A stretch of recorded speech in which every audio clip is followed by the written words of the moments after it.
God, please don't.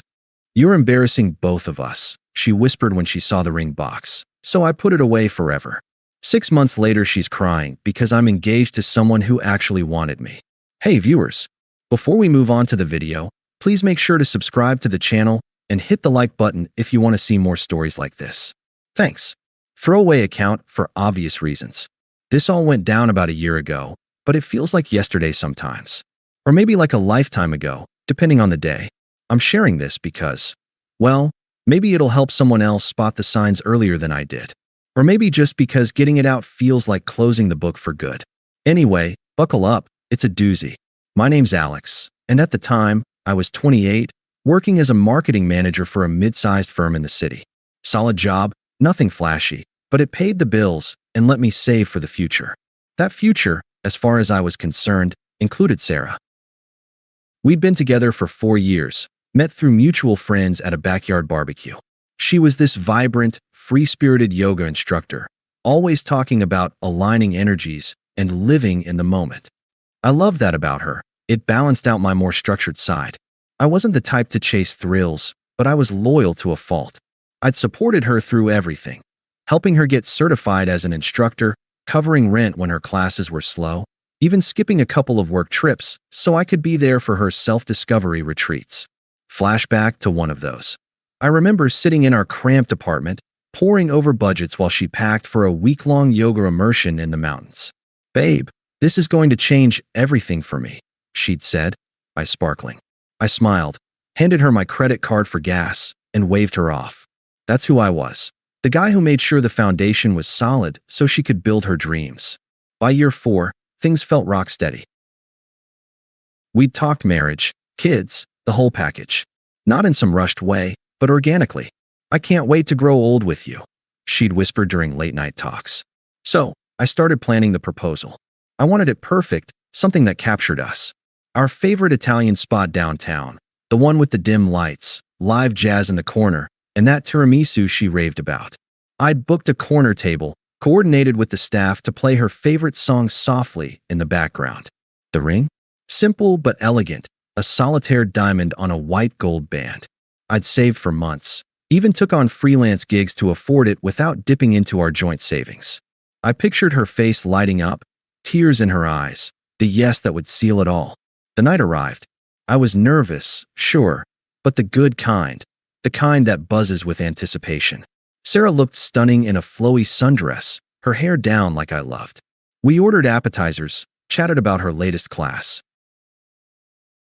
"This new guy Jake joined the advanced session," she mentioned casually. "He's got this incredible flow, total natural." I nodded, not thinking much of it. Yoga folks were always coming and going in her stories. Dinner progressed, wine flowed. As dessert came, I felt the moment build. Heart pounding, I reached into my pocket for the box. That's when it happened. Her eyes flicked down, caught the outline of the box under the tablecloth. And her face. God, her face. It wasn't joy or surprise. It was panic. Pure, unfiltered dread, like I'd pulled out a grenade instead of a ring. She grabbed my hand under the table, nails digging in a bit too hard, and leaned in close. Her whisper was sharp, laced with something like disgust. "God, please don't. You're embarrassing both of us. Everyone here can see this isn't. We're not that." I froze. The jazz notes blurred into noise. The box felt like lead in my palm. "What?" I managed, keeping my voice low, though my mind was reeling. She glanced around, like we were in a spotlight, then hissed under her breath. "Alex, just put it away. This isn't the time. Or maybe ever. I thought you knew things were off." Off. My brain scrambled to catch up. We'd had a minor argument a week back about schedules, her staying late at the studio more often, but nothing that screamed off. I slid the box back into my pocket, the velvet burning against my thigh. The waiter brought the tiramisu. We ate in silence, her forcing smiles at passers-by. I paid the bill, we left. The drive home was tense, radio filling the void. Back at the apartment, I couldn't hold it in. I set the keys down, turned to her. "Sarah, what the hell was that? We've talked about this.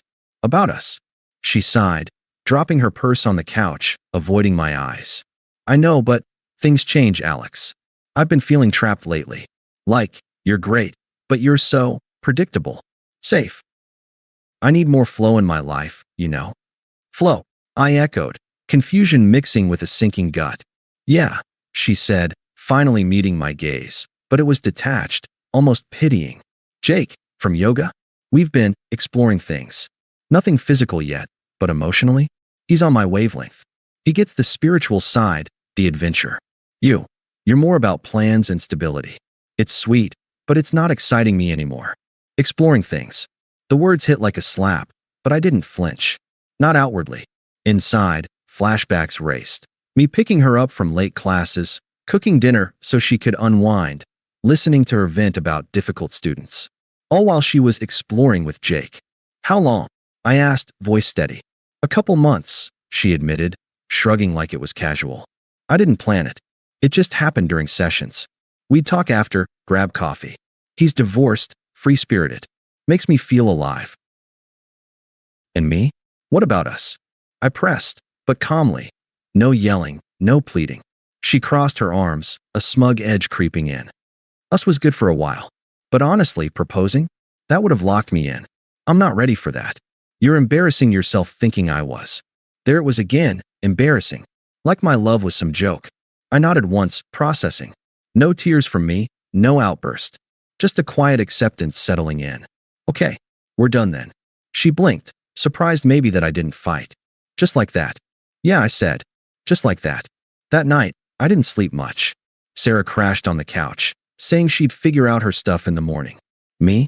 I stared at the ceiling, the ring box on the nightstand mocking me. Confusion swirled. How had I missed this? But I didn't beg her to explain more, didn't text friends for advice. I just lay there, letting the unfairness sink in. It felt like I'd built a house on sand, and now it was crumbling. But begging? No. That wasn't me. Morning came. She was up early, packing a bag. I made coffee, handed her a mug without a word. She took it, hesitated. Alex, we should talk more. This doesn't have to be messy. I leaned against the counter, sipping mine. What's there to say? You made it clear last night. She set the mug down, frustration flickering. Come on, don't be like this. I'm not the villain here. People grow apart. Jake, he challenges me. You were always so content with routine, work, home, repeat. I need passion, spontaneity. Passion, I repeated flatly, like sneaking around behind my back. It wasn't sneaking, she snapped, defensive now. We were just talking at first. Flirting, maybe. But you never noticed because you're always buried in spreadsheets. I tried hinting. Remember when I said I felt stagnant? You just suggested a vacation. I remembered. I'd booked tickets for a weekend getaway, thinking it would recharge us. She'd canceled last minute for a yoga workshop. Hindsight stung. So this is my fault? For being reliable? She rolled her eyes, that smug dismissiveness back. See? That's your twisted logic. It's not about fault, it's about compatibility. Jake gets my energy. He's not afraid to live without a safety net. You proposing was like forcing a square peg into a round hole. Embarrassing for both of us, really. Echoing her restaurant line. It cut, but I stayed composed. If that's how you see it, fine. Take what you need. I'll handle the lease. You're seriously not going to fight for this? She asked, almost incredulous, like she expected drama. Why would I? I replied evenly. You chose. I'm respecting that. She huffed, grabbing more clothes. Whatever. You'll regret letting me go so easily. Guys like Jake don't come around often. I didn't respond. Just watched her stuff the bag, call an Uber. As she left, she paused at the door. We can still be friends, right? Once things settle. I shook my head. No. Clean break. Her face twisted. Maybe surprise, maybe annoyance. Fine. Your loss. Door slammed. The apartment echoed empty. I sat on the couch, the silence heavy. No immediate rebound plans. No vengeful posts online. Just me, processing. I called work, took a personal day. Walked to the park, sat on a bench, replayed it all. The confusion hit hardest. How could 4 years end over some yoga flirt? It felt undeserved, like I'd been a placeholder. But I didn't rage. Instead, I returned the ring that afternoon. Got most of the money back, deposited it into savings. Changed the locks that evening. Practical, not petty. Then, I blocked her number, unfollowed on socials. Detached. Disappeared from her world. The next day's blurred. Friends reached out after she must have spun her story, Texts like, heard about you, and Sarah, man. You okay? I kept replies short. Yeah, moving on. No details. Inside, vulnerability crept in. Nights were rough. Flashback to her head on my shoulder during movie nights, whispering, "You're my rock." Now, that rock was discarded. Unfairness gnawed. I'd sacrificed weekends for her gigs, emotional energy for her doubts. And for what? To be called embarrassing? But I didn't dwell publicly. Started small changes. Gym routine. Reading books on mindfulness. Ironic, given the yoga angle. The silence let me sit with it all. No rush to win the breakup. Weeks turned to months. I didn't chase distractions right away. No wild nights out. No apps swiping for rebounds. Instead, I leaned into the quiet. Work became my anchor. I threw myself into projects, even pitched a new campaign that got me a raise. Focus on what you can control, I told myself. But the emotional middle? That breathed slow. Confusion lingered like fog. Mornings I'd wake expecting her text, then remember. Evenings, the apartment felt too big. Flashback. One hit hard during a solo dinner. Remembering how I'd quit my softball league to free up time for her classes. Go without me, she'd say. I need you here. So I did. Now, alone with pasta, it felt like wasted investment. I journaled some, not dramatically, just facts. What went wrong? My internal voice shifted gradual, from why me, vulnerable whispers to clearer, what now? I reconnected with old friends, ones I'd neglected for couple stuff. A buddy dragged me to a trivia night. I laughed for real after weeks. Started hiking on weekends. Fresh air cleared the head. No yoga for me, though too raw. Dating? Not yet. I needed space. But about 3 months post-breakup, a colleague introduced me to Emily at a work happy hour. She was in graphic design, sharp wit, warm smile. We talked art, travel, easy, no pressure. Coffee turned to dinners. She excited me without the chaos, appreciated my stability, called it grounding. You're thoughtful, she'd say. Not everyone is. It felt genuine, not like I was filling a void. Meanwhile, I kept tabs minimal, but mutuals mentioned Sarah vaguely. She's with that Jake guy now. Fine by me. I focused inward. Therapy sessions helped unpack the betrayal. You gave a lot, the counselor said. Time to give to yourself. I did. Enrolled in a photography class, something I'd always wanted. Snapped cityscapes at dawn, found peace in the lens. The unfairness faded, clarity grew. I wasn't broken. I'd been mistreated, but that didn't define me. By month 5, Emily and I were solid. She met my family. They loved her. She's good for you, Mom said. We traveled. A short road trip, nothing extravagant. Her enthusiasm? Infectious. This is amazing, she'd exclaim at overlooks. Contrast to Sarah's constant more. My internal voice. Calm now, free. This is what mutual feels like. Then, the proposal idea sparked. Not rushed, organic like us. I planned simple. A picnic at the park where we first kissed. Ring? Thoughtful, emerald cut, her style. No panic this time, just certainty. That's when karma started creeping in, at least from what filtered through mutual channels. I wasn't stalking her. I'd made a point to stay off social media for my own sanity. But the city isn't that big, and word travels. About 4 months after the split, a friend from our old circle texted, "Dude, Sarah's thing with Jake imploded. Thought you should know." I didn't pry, but bits came unsolicited. Turns out, Jake was a classic serial dater. Charming on the surface, but zero commitment. He'd swept Sarah off her feet with talk of twin flames and spontaneous road trips, but it was all smoke. After a couple months of playing house, he ghosted her for a new student in his class. Left her high and dry, no explanation, just a vague text about needing space for his journey. She tried confronting him at the studio, but he played it cool, saying it was never serious. We were just flowing, he apparently told her, echoing her own excuses to me. The unraveling hit her hard. She posted a cryptic story online, something about lessons in impermanence, but it backfired when mutuals connected the dots. Friends who'd cheered her glow up started distancing. One even messaged me privately. She's not handling it well. Keeps calling it a growth experience, but she's spiraling. Her yoga classes thinned out. Rumors of her showing up distracted, canceling sessions. Financially, she'd quit her side gig to focus on us with Jake. So now she was scrambling, crashing with a friend. The public breakdown came at a local wellness fair she'd always attended. Witnesses said she cornered Jake in front of booths, voice rising. "You used me." He shrugged it off, walked away. She broke down crying right there, mascara running, while vendors stared. Photos circulated in group chats, not malicious, but the kind that expose raw messiness. I heard all this secondhand, over coffee with that same buddy. She's a wreck, man. Posting sad quotes daily. I nodded, but felt nothing. Not schadenfreude, not pity. Just detachment. It was ironic, sure. Her chasing excitement led straight to instability.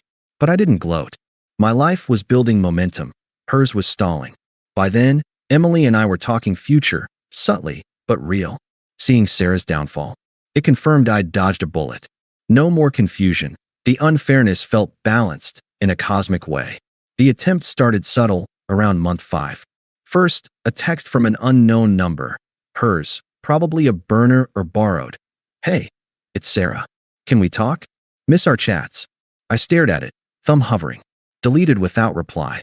A week later, another. "Alex, please. I messed up. Jake was a mistake. Let's meet for coffee." Ignored. Calls followed. Voicemail. "I know you're hurt, but hear me out. I was confused, searching for something. You were always so steady. I see that now." Her voice cracked a bit, apologetic tone. Still, no response from me. Escalation came quick. She showed up at my office building one afternoon, waiting in the lobby. Reception buzzed me. I said send her away. But she texted right after. "Why are you being so cold? We had 4 years. At least give me closure." I blocked the number. Then, the proxies, her friends and family, toxic as ever. First, her bestie Mia called. "Alex, you're acting childish. Sarah's going through hell. Jake screwed her over. Be the bigger person and talk." I kept it short. Not interested. Goodbye. Click. Her sister was worse. Unpleasant, accusatory voicemail. "You think you're better now? Sarah told me everything. You drove her away with your boring routine. Now she's suffering, and you won't even pick up? Pathetic." Deleted. Even her mom emailed, guilting. "Family sticks together, Alex. She regrets it. Come to dinner, hash it out." I replied once, polite but firm. "Respectfully, no? Please stop contacting me." The desperation peaked. Late-night texts from yet another number. "I see your post with that girl. Emily? Already? How could you move on so fast? I thought we meant more." Jealousy seeped in. Then anger. "Fine, ignore me. You're just proving I was right. You're heartless under that nice guy act." Voicemails turned ranting. "You embarrassed me by proposing, but now you're the one flaunting a new life?" Hypocrite. It revealed her true colors, smug dismissal flipping to bitter entitlement. Her family piled on. Dad called, gruff. "Man up and forgive her. She's family." I hung up mid-sentence. Through it all, I stayed detached. No sympathy, no engagement. Their toxicity just reinforced my peace. Emily knew the basics. We laughed it off over wine. "Block and delete," she advised. I did. The attempts highlighted the power shift. She discarded me, now clawing back. But I was done. The finale unfolded at our engagement party. Emily's idea, a casual backyard bash at a mutual friend's place. We'd kept it low-key, string lights, barbecue, close circle. I'd proposed 2 weeks prior at that park picnic. Her yes was enthusiastic, tears of joy, no panic. "Yes, 1,000 times," she'd said, hugging me tight. Contrast hit different. Invites went out. Somehow, Sarah heard. Maybe a stray mutual or social sleuthing. She crashed uninvited, slipping in through the side gate mid-evening. I spotted her first, disheveled hair, forced smile, clutching a wine glass like a shield. Guests mingled, music played soft. She beelined for me as Emily chatted nearby. "Alex," Sarah started, voice shaky but urgent. "We need to talk. Now." I turned, calm as ever. "Sarah, this isn't the place. Please," she pressed, eyes darting. "I saw the announcement online. Engaged? Already? After everything. I was wrong. Jake was nothing. You were the one. Give me another chance. I'll change." Emily noticed, approached innocently. "Oh, are you a friend?" she asked, genuine curiosity. Sarah's face twisted, jealousy flashing. I met her gaze, mirroring her old logic coolly. Just someone who taught me exactly what I didn't want. Remember, Sarah? We're not that. Turns out, I am, with someone who wants it. She flinched, hypocrisy exposed. That's not fair. You embarrassed us both with that proposal. Now you're rubbing this in. No, I said firmly, no trace of care for her feelings. I'm living my life. You're the one showing up, making a scene. Embarrassing yourself now. Guests shifted uncomfortably. A few whispered. Sarah's eyes welled. But I love you. Please, don't do this. I shook my head, focused on my growth. Sarah, you're irrelevant here. I've built something real, career thriving, peace intact, happiness with Emily. You chose your path. This is mine. Goodbye. She stood frozen, then stormed out, sobbing audibly. The party resumed. Emily squeezed my hand. You okay? I nodded, truly was. Sarah was powerless, a faded echo. Later, I blocked the last stragglers. Life moved on. Wedding plans, shared dreams. She's a lesson, nothing more. Complete. Thanks for watching. Make sure to subscribe to the channel and hit the like button. What do you think about this story? Share it in the comments.